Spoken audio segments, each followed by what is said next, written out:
Bismillahirrahmanirrahim.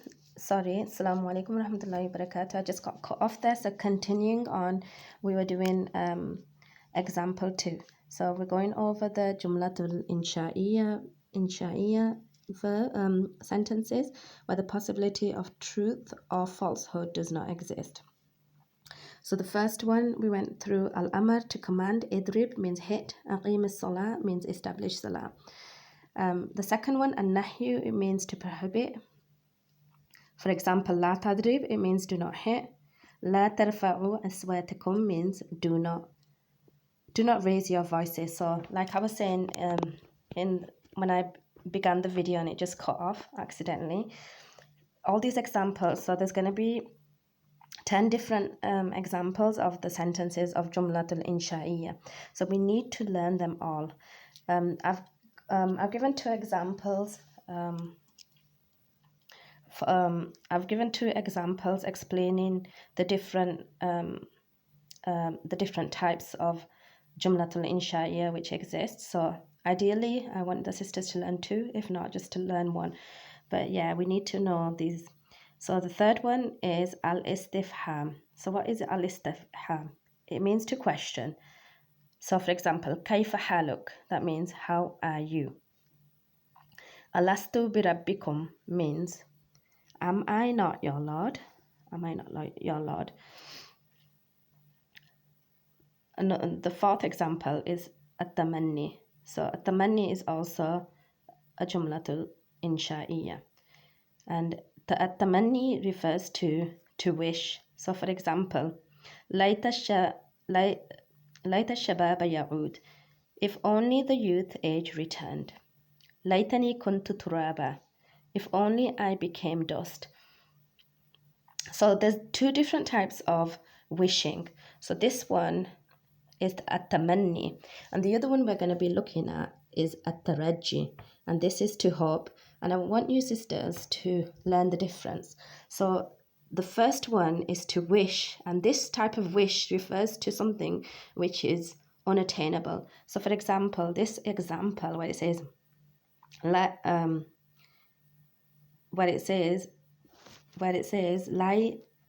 shababa ya'ud, and if only the youth age returned. Layta shababa ya'ud. So we know that it's impossible for a person who is elderly to become young again. Once you've become old, your youth cannot return. A person progresses from being young to becoming elderly, and then losing all their health and well-being. So this does not reverse itself. So this kind of wishing is something that cannot be achieved. Like for example, it says laytani kuntu turaba, if only I became dust. So this is going to be something that when the disbelievers, they're going to see the punishment in the akhirah, and when they're confronted with this and they see this with their own eyes, they'll wish that they could become dust as the animals on that day after. Sorry, I was recording, so what happened was I think it just went on to pause. So I don't know how far I got and I was speaking, so I'll just continue on. I might have said this and it might have recorded, or it might not have, but nevertheless, even if I'm repeating myself, it's good, because the more you hear a word, the more it's likely to imprint itself in the mind. So yeah, we need to hear a word multiple times before it actually sinks into our mind. So going over number 4, I was talking about at-tamanni. So at-tamanni means to wish. So the example I gave was layta shababa ya'ud, if only the youth age returned. So I'll just do a close-up. Layta shababa ya'ud, and this refers to if only the youth age returned. And the other example I gave was laytani kuntu turaba, which means if only I became dust. So what is the difference between at-tamanni, which is to wish, and the next example I'm going to be explaining is at-taraji, which is to hope. So when we refer to at-tamanni, which is to wish, this refers to things which are unattainable.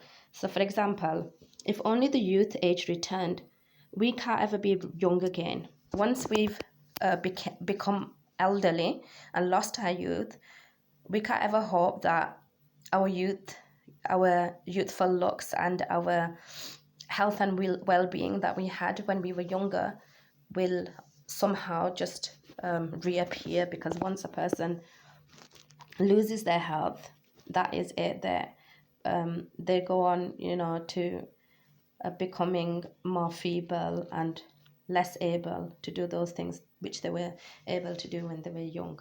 So when we say if only the youth age returned, later shababa yaud, so this is an unrealistic, unattainable wish. So something which you wish but you can't ever do, like if only I became dust, so laytani kuntu turaba. So this is going to be something the disbelievers, when they see the punishment, when they're confronted with the punishment on the day of judgment, they'll wish that they were turned to dust, because in order to escape the punishment. But this will not be so, because on that day, whatever deeds and actions a person sent forth, they'll be accountable for. May Allah save us all. At-taraji. At-taraji means to hope. So to hope, I've given two examples. لَعَلَّ الْمَرِيدُ وَنَائِمٌ. So here, this means hopefully the sick person is sleeping. لَعَلَّ الْمَرِيدُ وَنَائِمٌ. And the next example is لَعَلَّكُمْ تَتَّقُونَ. And this means hopefully you become God-fearing. So these are things that are attainable. So this word is called the jumlatul inshaiyyah at-taraji. It means to hope. Yeah. And so this is something attainable. So this is the difference between at-tamanni and at-taraji. At-tamanni, which we mentioned before, is something, at-tamanni, so here, to wish, is something that is not attainable. It's something unrealistically hoping for something. Okay, going on to the sixth example is an-nida. So an-nida means to call. For example, Ya Allah. Ya Allah means, oh Allah. So here, no, this is a complete sentence. To know, when we say Ya Allah, it also stands as a sentence on its own. The next example is al-ard.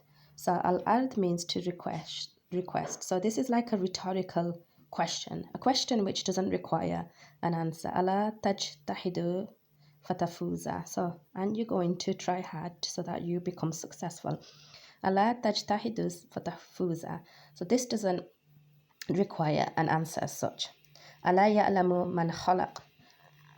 Doesn't he know who created him? So this is what Allah subhanahu wa ta'ala is saying in the Quran, an ayah in the Quran. Ala ya'lamu man khalaq. Doesn't he know who created him? So Allah is saying, doesn't mankind know that I am his creator? I'm the one who created him. So Allah is asking that question. Number 8, al-qasam. Al-qasam is also a jumlatul inshaiyyah, and this refers to an oath. For example, wallahi, when someone swears by Allah's name, by Allah. Another example, tallahi innaka lafid walalika al-qadim. So that means, by Allah, indeed you are in your old mistake. So again, I'll just repeat that so your sisters can write it down. The sisters, you can write it down. Tallahi innaka lafid walalika al-qadim. Okay, number 9, at-ta'ajjub. At-ta'ajjub is refers to amazement, and this is also a jumlatul inshaiyyah. So ma ahsana zaida. Ma ahsana zaida refers to how good is Zaid. Another example, qutila al-insanu ma akfara, means let man be destroyed, how ungrateful he is. So this is a sentence also taken from the Quran. It refers to all the bounties and blessings that Allah subhanahu wa ta'ala has bestowed upon mankind, and yet we still become despondent, and we turn away, we despair and we turn away. So this is how ungrateful we are as human beings. Many of us are. May Allah save us. Al-uqud. Al-uqud refers to a transaction or a pledge. For example, the seller in the transaction says, "Bi'tu hazal kitab." So he says, "I have sold this book to you." And the person who is buying the item says, "Ishtaraytuhu." It means, "I have purchased it." I have purchased it.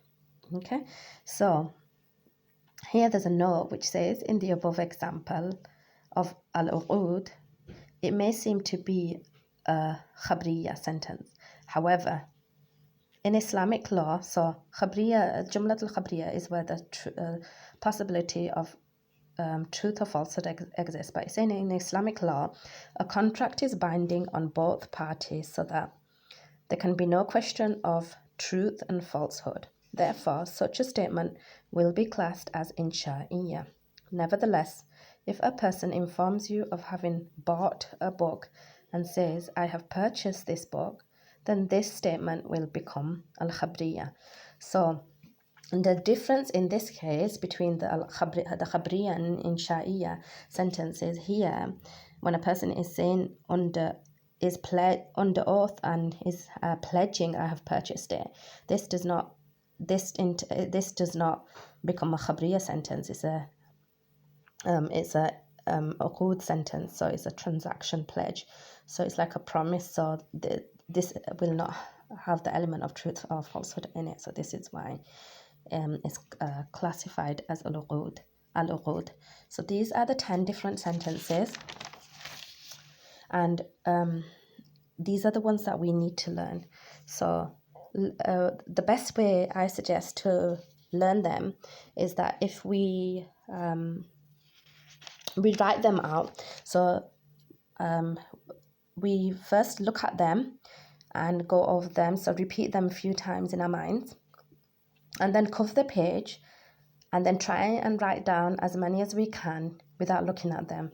So for example, the first one, al-amr al-nahyu al-istifham. So repeat them a few times, al-amr al-nahyu al-istifham, al-amr al-nahyu al-istifham.